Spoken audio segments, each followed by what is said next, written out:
लालनगरमध्ये भागामध्ये पाणी सोडायच्या वेळेला दुसऱ्या भागात सोडलं जाते। कोणतरी तिथं पाण्याच्या ठिकाणी दमदाटी करणार।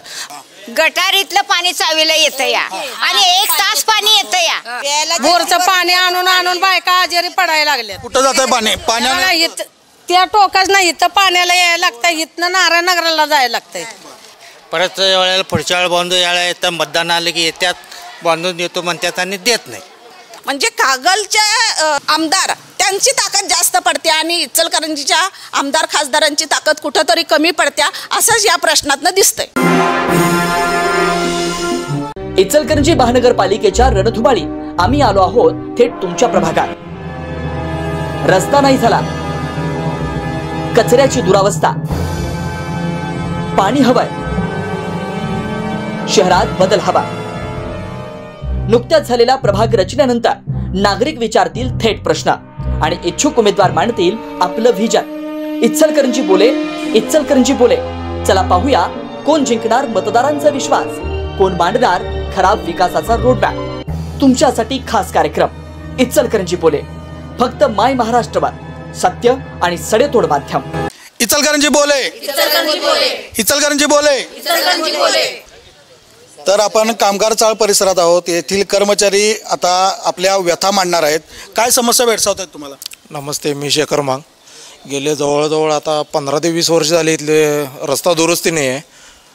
पावसाळ्यात आपल्या इथं पाणी वगैरे हुमऱ्याशी चढते, हुमऱ्याशी चढण्यापेक्षा घरातनीच घुसते। घरातनी घुसून आता जवळ 40 ते 45 वर्ष झाली इथून घरं बांधून। आता जवळजवळ झोपडपट्टी म्हणून लक्ष देणं हे यांचा भाग नाही आहे का? बरोबर आहे हा ना। येतात दलित वस्ती आहे, दलित मागासवर्गीय वस्ती आहे, बहुजन समाजाची ही वस्ती आहे, त्याचबरोबर महानगरपालिकेचे कर्मचारी देखील आहेत। त्यामुळे आमचे एकदम म्हणजे असे बेशिस्तपणा म्हणजे आहे ना, ते ह्या ठिकाणी वागणूक मिळते। इतर ठिकाणी जर बघायला गेलं ना, कॉलनीतने वगैरे ते सगळे तुम्हाला जे हित मंजूर जरी झालेले असलं ना, ते कॉलनीत मंजूर करून देतात। त्या ठिकाणी त्यांनी विषय सगळा म्हणजे इथला निधी दुसरीकडे वळवला जातोय। जवळजवळ आता थोरा चौकातून तिथनं जी घसारटी चालू होत्या संपूर्ण आमच्या भागात लालनगरात सगळं पाणी सर्व इथं येऊन साचते। त्यामुळे आपल्या साईडला नेटवाणी असं खोलगट असल्यामुळे सगळं पाणी साचते। थोडंसं आपण झूम करून दाखवूया, तिकडं तो रस्ता दाखवा। गेली तो मेन रोड आहे आणि तो मेन रोड उंचावर आहे आणि हा जो लालनगरचा कामगार चाळीचा परिसर जो आहे, ज्या ठिकाणी आता आपण उभे आहोत, हा परिसर सकल भागात आहे। सकल भागात असल्यामुळं त्या साईडहून म्हणजे पोलीस स्टेशनकडून येणारं पाणी सर्व या वसाहतीमध्ये येते। पावसाचं पाणी असू दे किंवा जर सारण गटरीत जर पाणी सारण गटरीत जास्त आलं तर ते सर्व पाणी या परिसरात येतं। या नागरिकांची घरं तुम्ही पाहू शकताय, हे बरोबर रस्त्याला लागून हुंबरा आहे, त्यामुळे या नागरिकांच्या घरामध्ये हे पाणी शिरतं आहे आणि त्यामुळं रोगराईचा सामना करावा लागतो या नागरिकांना। या ठिकाणच्या परिसराची स्वच्छता वेळेवर होत नाही, कचरा उठाव होत नाही असं या नागरिकांचं म्हणणं आहे।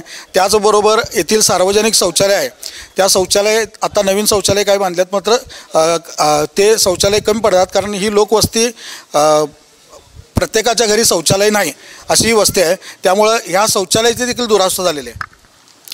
ते पण बरोबरच आहे। औषध पुरवणी रेग्युलर व्हायला पाहिजे व इथं रेग्युलर सारण जे केल्या त्या सारणमध्ये भरपूर कचरा आहे अजून आणि इथं सामाजिक कार्यकर्ते असून त्यांचं ते लोक कामगार लोक ऐकत नाहीत, काय नाहीत। वेळोवेळी येऊन जर सांगितलं तरी ऐकतात नाही, ह्या कारणाने हे गोष्ट ऐकतात, ह्या कारणाने हे सोडतात। पाणी येणं जाणं ते सगळं निचरा व्हायला पाहिजे, वेळोवेळी पाणी मिळायला पाहिजे आणि गोरगरिबांची व्यवस्था सगळी व्हायला पाहिजे। आपल्या ह्या लालनगर परिसरमध्ये बऱ्याच वर्षापासून पाण्याची म्हणजे दुरावस्थाच आहे। तर लालनगरमध्ये भागामध्ये पाणी सोडायच्या वेळेला दुसऱ्या भागात सोडलं जाते। कोणतरी तिथं पाण्याच्या ठिकाणी दमदाटी करणार आणि मग आमच्या भागात जे पाणी येणार आहे ते दुसऱ्या भागात वळवलं जाते। हे पहिल्यापासूनच आहे। परत आता हे साहेब तुम्ही दिवसा आलाय, पण संध्याकाळी ज्या वेळेला येणार त्यावेळी इकडची परिस्थिती खूप वेगळी असते। बऱ्याच ठिकाणी अंधार असतोय, ट्यूबलाईट बरोबर नाही आहेत, लाईट बंद आहे, त्याच्याकडे दुर्लक्षच आहे। तर आमची एक लहानपणीची शाळा होती, एक 12 नंबर शाळा, त्यात तिथं पाडण्यात आलेलं आहे। तर आमच्या समस्त लालनगरच्या वतीनं आमची एक मागणी आहे की शाळा पाडला आहे तर त्याच दर्जेदारप्रमाणे तिथं शाळा होऊ दे। म्हणजे इथं कसं गोरगरीब लोक राहतात, खाण्यापिण्याची वांदे आहेत, मग चांगल्या शाळेत घालणं होत नाही. मग मुलांना चांगल्या प्रकारची जर तिथं शाळा निर्माण झाली तर या लोकांना सुविधा चांगल्या होतील. आणि त्या अन्यथा जर शाळा सोडून तिथं जर दुसरं काय करण्यात येईल तर मग आम्ही लालनगरची युवक महिला सगळेजण मिळून मोठं आंदोलन करून छेडणार. आम्हाला तिथं शाळाच पाहिजे. तर बरोबर आहे यांचं. हा परिसर हा कामगार वस्तीचा परिसर आहे. जसं फक्त इथं काही खोल्या महानगरपालिकेचे कर्मचारी आहेत, मात्र आत सर्व यंत्रमाग कामगार असू दे किंवा बिगारी कामगार असू देत, सर्वसामान्य हाताला जे मिळेल काम ते करणारा कामगार वस्ती या परिसरात आहे. त्यामुळं या ठिकाणची यांची रास्त मागणी आहे की मुलांना शिक्षणासाठी शाळा पाहिजे. आता ही मुलं मोठी झाली त्या शाळेमध्ये शिकून तर आता पुढच्या पिढीसाठी ती शाळा असणं गरजेचं आहे. आजूबाजूला असणाऱ्या शाळा या खाजगी शाळा आहेत. खाजगी शाळेमध्ये मुलांना घालणं या लोकांना परवडण्यासारखं नाही आहे. त्यामुळे महानगरपालिकेने आहे त्या ठिकाणी शाळा बांधावी अशी या नागरिकांची मागणी आहे. इचलकरंजी बोले, इचलकरंजी बोले. याच परिसरामध्ये एक मोठं वृक्ष आहे, आपण पाहू शकताय. हे वृक्ष आता इतकं मोठं झालेलं आहे आणि ते इतकं झुकलेलं आहे की ते बरोबर जर पडलं तर या नागरिकांच्या घरावरती पडणार आहे. याच्या फांद्या देखील अधूनमधून सारखं पडत असतात, पत्रे फुटतात आणि हे जर वृक्ष कोसळलं तर किमान 7 ते 8 घरांना त्याचं नुकसान होईल आणि जीवितहानी होण्याची देखील शक्यता आहे. काय समस्या आहे तुमच्या वृक्षाची सांगा. हे झाडच की काढायचं, भीती वाटायला हेच की, आणि गटारचं पाणी दारात येते, दुसरं काय नाही. तर आपण आता आवळे गल्ली परिसरात आहोत. या मोठ्या संख्येने या महिला जमलेल्या आहेत. काय समस्या आहे तुम्हाला? आम्हाला पाणी पाहिजे बघा, आणि आम्हाला रस्त्याने गटरी करून पाहिजे चांगलं. गटारी तुंबून शिफ्टी किडे सुद्धा घरात नाही यायला लागले. आमची लहान मुलं संडास उलटी लागून आमच्या मुलासनी बादागिरी व्हायला लागली. पाण्याची व्यवस्था करण्याची गरज आहे. पाणी भेटत नाही चावीचं, पाणी पाहिजे आम्हाला. रस्ते नीट करा, डबरं पडल्यात गटारी करा. पाणी 2, 2.5, 3 तास पाहिजे आणि गटाऱ्या झाल्या पाहिजे. शिफ्टीकडे गटारात नाही यायला लागल्या. डेरणे सगळं वरच आहे बघा ते सगळं. होय, पाणी सगळं घरात यायला आमच्या. पाणी वरच येते डेरलिंगचं. गटारीतलं पाणी चावीला येतं या, आणि 1 तास पाणी येतं या, आणि तिकडे एक पलीकडच्या गल्लीला 2-2, 3-3 तास राहतं या. इकडं का असं करतात? रस्ता 15 वर्ष झालेलं. मी लगीन लगीन करून आल्यापासून रस्ता नाहीत कुठं. पण आमच्या पोरासने घ्यायचं, हंडे घ्यायचं, रस्ता रोको करायचं, मग ते 1 तास पाणी सोडायचं. हे काय योग्य वाटतच नाही आम्हाला. हे आम्हाला न्याय मिळाले पाहिजे. आम्हाला न्याय मिळाले पाहिजे. आमच्या आवळे गल्लीपुरतं तर न्याय मिळायला पाहिजे. 7-8 दिवस झाला तर पाणी नाही आहे. पाण्याचा प्रॉब्लेम मोठा आहे इथं. पाणी व्यवस्थित पाहिजे. बिलं तुम्ही घेताय सगळं वर्षाला, खरं पाणी सोडत नाही. हे प्रॉब्लेम मोठा. आणि रस्ता ड्रेनेज बरोबर व्यवस्थित व्हायला पाहिजे.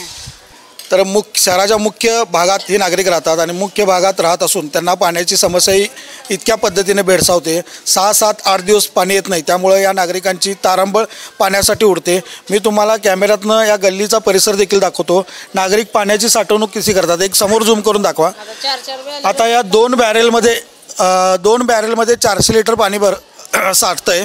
400 लिटर पाणी आपल्याला 6 दिवस पुरतंय का हे महानगरपालिकेनं विचार केला पाहिजे. त्यामुळे नागरिकांच्या या पाण्याची समस्या सुटली पाहिजे. मी नागरिकांना विचारलं की तुम्हाला कोणतं पाणी पाहिजे, की तुम्हाला वारणेचं पाहिजे, सुळकुडचं पाहिजे की पंचगंगेचं. तर हे नागरिक काय म्हणतात, स्वच्छ आणि मुबलक पाणी द्या. भलेही तुम्ही कुठलंही द्या, पण स्वच्छ आणि मुबलक पाणी द्या. बरोबर आहे काय?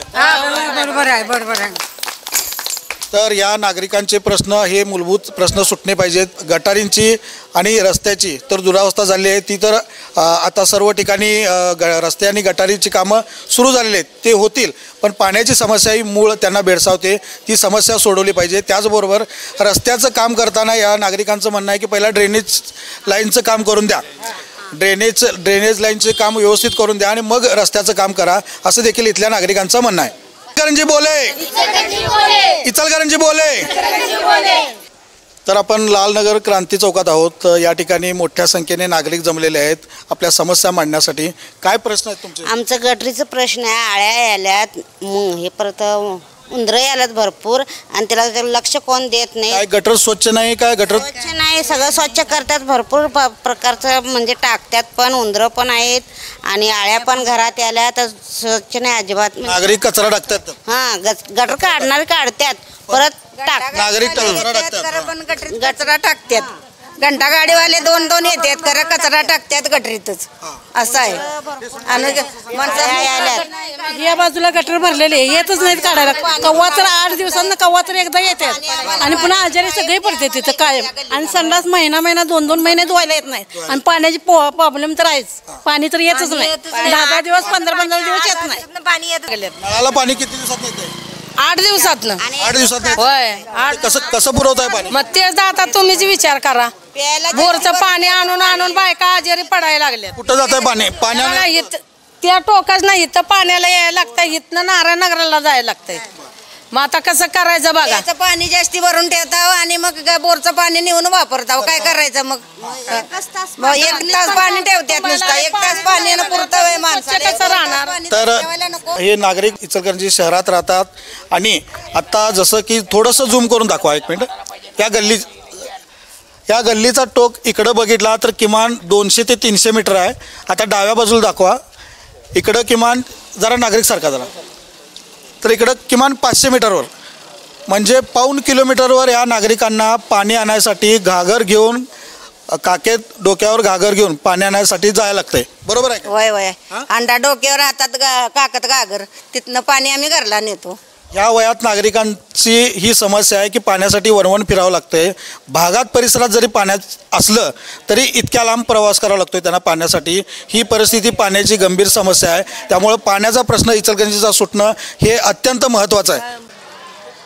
इथं संडासचा विषय असा आहे की इथं लाईट आहे, बोर आहे, बोरची मोटर काढून लेत रिपेअर करतो म्हणून आज पुतळ्याचा 2-2.5 वर्ष झालं बोरची मोटर काय कोणी आणून बसलेलं नाही आहे. लाईट असताना मोटर नाही आहे आणि इथं धुवायला कोणी येत नाही. 15 दिवस, महिना 2 महिने एकदा धुवायसाठी येतात. मग राहिलेल्या जी घरं बांधायची राहिल्यात त्या लोकांनी संडासला कुठं जायचं, हा सगळ्यात मोठा विषय आहे. किती घरं बांधायची राहिले? 450 खोल्या अजून बांधायच्या राहिल्यात. ती बांधतो म्हणून आता 20 वर्ष झालं. एक नेता येऊन तुळजाभवानीची शपथ करून गेला की मी घरं बांधून देतो. ती 2 वेळा निवडून आला, पडला, परत तिने काय लक्ष दिलं नाही. आत्ता जे आमदार आहेत ते सुद्धा लक्ष देत नाहीत. घरकुलाचा प्रश्न इथं लालनगरमध्ये एक मोठा आहे. म्हाडामधून घरं बांधणार होती, निम्मी घरं बांधलीत आणि निम्मी घरं राहिलीत, तो प्रश्न आहे. काय घरकुलाच्या प्रश्नाबद्दल सांगा. काय नाही, राहिलेली घरं आमची बांधून द्यावी हीच आमची अपेक्षा आहे. बरं, किती वर्ष झाली थांबलेत? आता 15 ते 18 वर्ष झाले थांबलेत घरी. तुम्ही काय आंदोलन केलं आहे, मागणी केलं आहे? मागणी करून सुद्धा ह्या वर्षी करू, पुढच्या वर्षी करू, हेच विषय चालू आहे अजून. बरं, त्याकडे कुठलाही नेता लक्ष देत नाही आहे. जुनी घरं तुमची किती वर्षापूर्वीची? दोन्ही घरं आमची 35 वर्षापूर्वी 1978ला बांधलेली होती घरं ती. मग 18 वर्ष मागं राहिली, थोडी घरं बांधली, थोडी घरं अजून हयाशी राहिलेली आहेत. 2002ला घरं बांधली. 2002ला काहीतरी घरं बांधलेली आहेत. तेव्हापासून ती राहिलेली घरं तशीच आहेत ना. ते पाणी येते, आज पावसाळ्यात पाणी येऊन तुंबतंय. जोरात पाऊस झाला की भांडी वगैरे वाहून जातात. लोकांनी थाट्यानं बारड्यानं पाणी बाहेर काढून टाकावं लागतंय.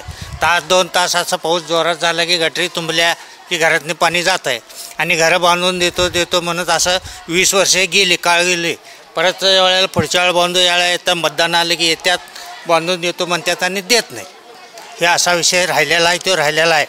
आणि काही लोकांच्या कंडिशन नसल्यामुळं बांधून घेता येत नाही, सामायिक भिंती असल्यामुळं काय करता येत नाही, असा विषय.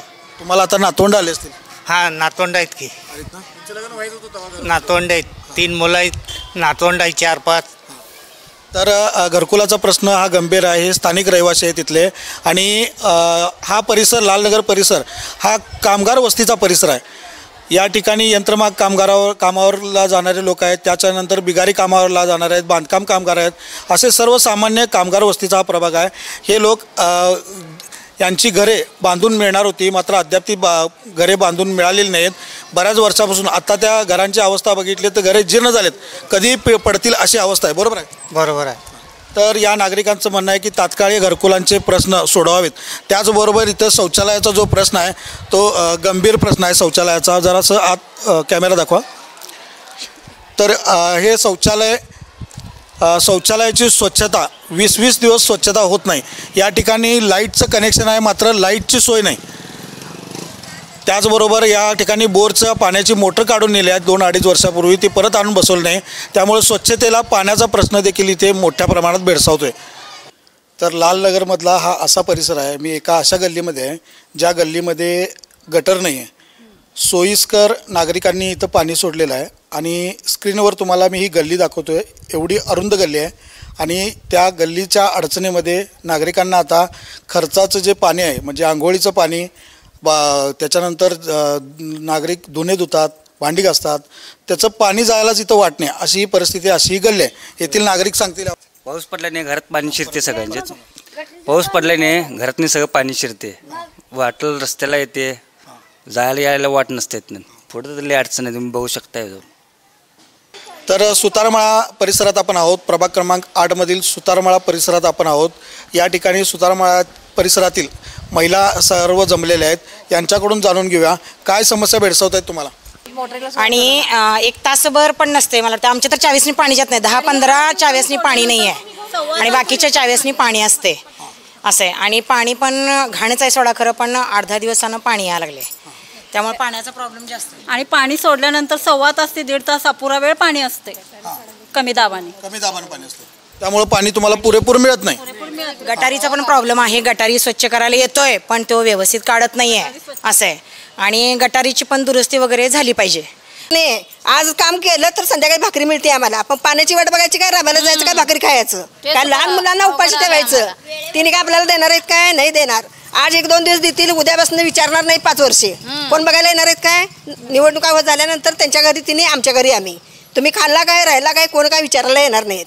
तर पाण्याची सोय व्यवस्थित करावी आणि सकाळी पाणी यावं. 15-20नी पाणी नाही. 365 दिवसापैकी तुम्ही नगरपालिका जी वर्षाचं घरफाळा तुम्ही पाणी बिल घेता, पण त्यातनं तुम्ही किती दिवस पाणी देता नगरपालिकेला. मला हा प्रश्न विचारायचा महानगरपालिकेला. बरोबर आहे ना. तर या नागरी समस्या आपण ऐकल्या की या महिलांचं म्हणणं आहे की 8-8 दिवस यांच्याकडं पाणी येत नाही. आलं तरी 1 ते 1.25 तास पाणी राहतं, पण ते पण कमी दाबानं पाणी येतं आहे. 1-1.25 तास पाण्यामध्ये पाणी पूर्ण 8 दिवसाचं पाणी भरून होत नाही.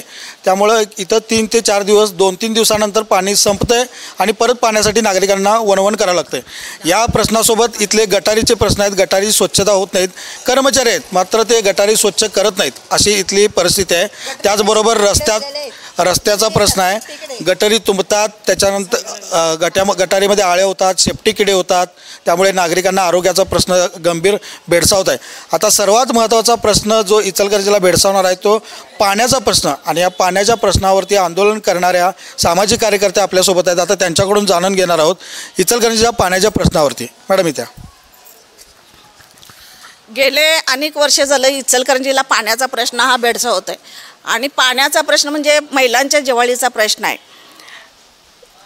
लोकसभेची जी निवडणुका झाली ती पाण्याच्या प्रश्नावरच निवडणुका झाली.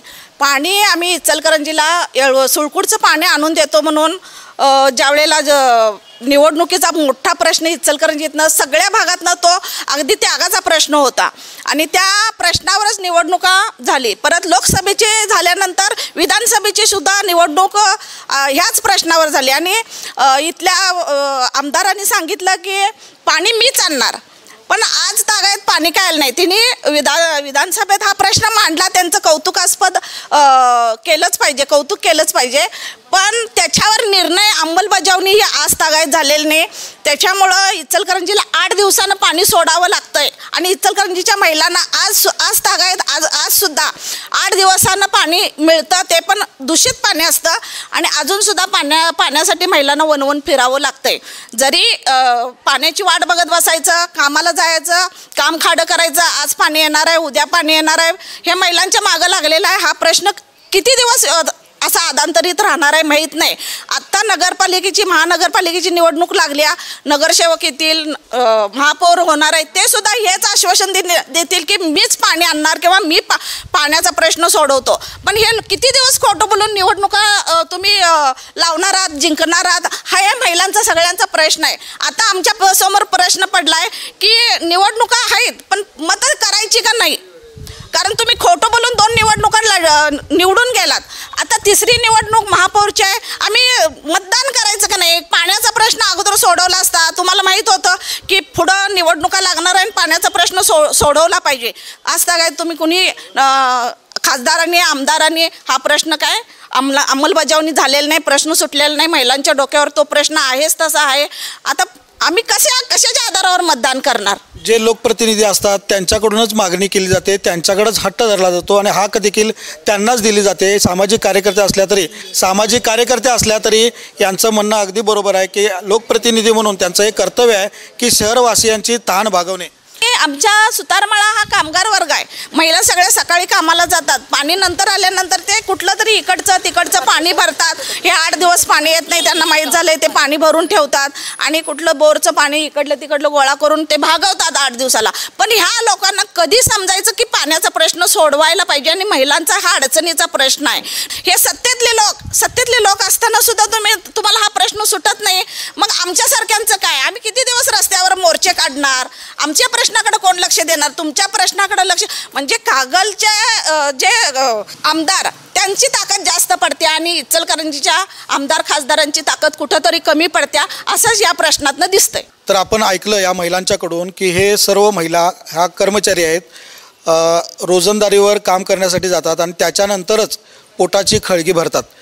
ह्या प्रश्न इतका गंभीर असताना महानगरपालिकेकडून जे पाणी अगोदर सकाळी सुटत होतं त्याचे वेळ पण बदलले आहे. एक तर 8-10 दिवसातनं पाणी येतं आहे, आल्यानंतर पण पाणी जे वेळेवर येत होतं ते देखील पाण्याचा नियम देखील कोलमडलेला आहे. त्यामुळे ह्या महिलांचा प्रश्न पडलेला आहे की रोजंदारीची हजेरी बुडवावी का पाण्यासाठी थांबावं? पण पाण्यासाठी थांबवलं तर लहान मुलांना पोटाला काय खायला घालायचं असा गंभीर प्रश्न आहे. दुसरी गोष्ट पाण्याची परिस्थिती आता मगाशी हजारे मॅडम सांगितली, इतकी दाहकता या महिलांच्यामध्ये जी येते. सर्वसामान्य महिलांना कुठलं पाणी तुम्ही देणार आहे आणि कशाचं देणार आहे याच्याशी काही घेणं देणं नाही. मात्र नळाला पाणी स्वच्छ मुबलक पाणी येणं हे त्यांचा अधिकार आहे, हक्क आहे आणि तो त्यांना पाहिजे.